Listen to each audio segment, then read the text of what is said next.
I have gone throughout my entire high school career having bad sanitation.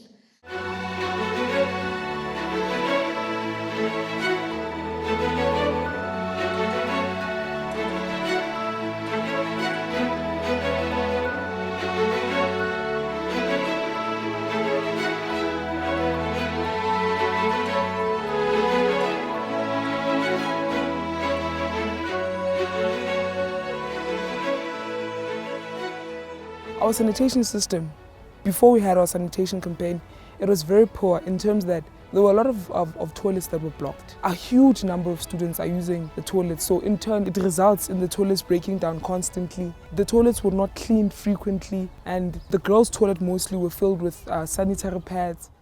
We consulted principals of the schools, the district officials, and also the MEC of Education in Gauteng. Then after that, we had our march. We got a positive response because as we're speaking, the MEC last year addressed the number of equalisers in the march. He said that he managed to raise about 150 million to address the sanitation crisis in Gauteng and 15 million specifically for Tembisa.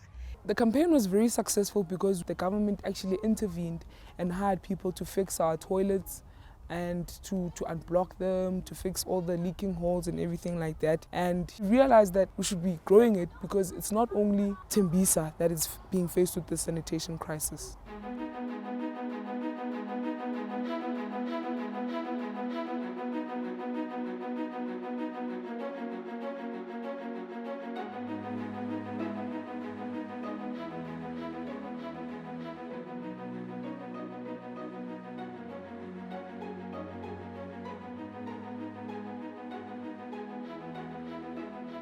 The process of creating the audit packets, we first wanted people to understand the background of equal education.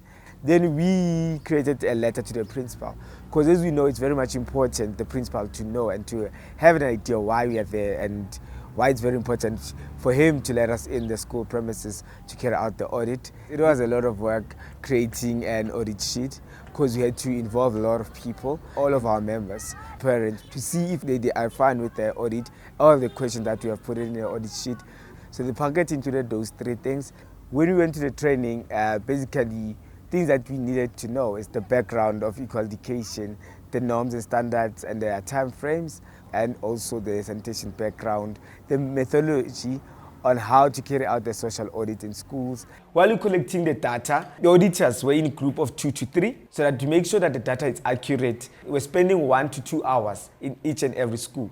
On the first day, when they conducted their first audit, they were under supervision of an expert on the school sanitation audit, so that we can try to address any errors at that point in time. And we were using our own observation, and also we interviewed learners, maintenance staff to ask some of the questions to get clarification on things that we don't understand. I'm an equalizer, so basically my work was to go back into our toilets and actually take pictures of how they looked like. We actually conducted surveys in terms of how many toilets are working, how many toilets are blocked, how many taps are unfunctional in our toilets. Are we actually provided sanitary pads? Are we actually provided soap and toilet paper? The data was scrutinized, it was triple checked. We had to work on weekends to make sure that the information is accurate, and there was a time and an effort. Even though some of us were bored and tired, but hey, we had to do what we had to do.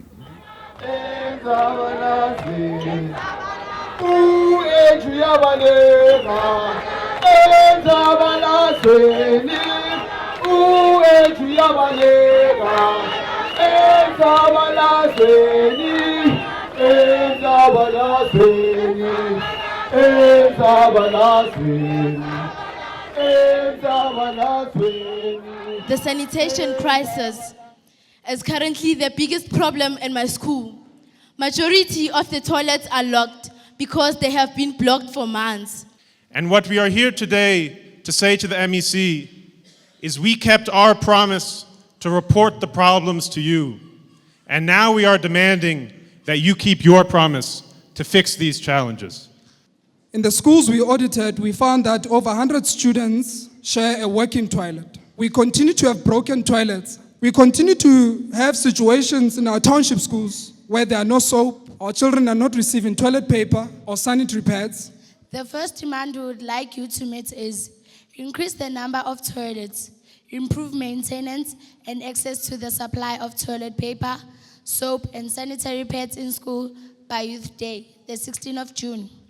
I should be the first one to welcome your audit, because those that are given the responsibilities to keep our toilets clean have failed. I fully accept all your demands unconditionally. I'm not even going to put conditions.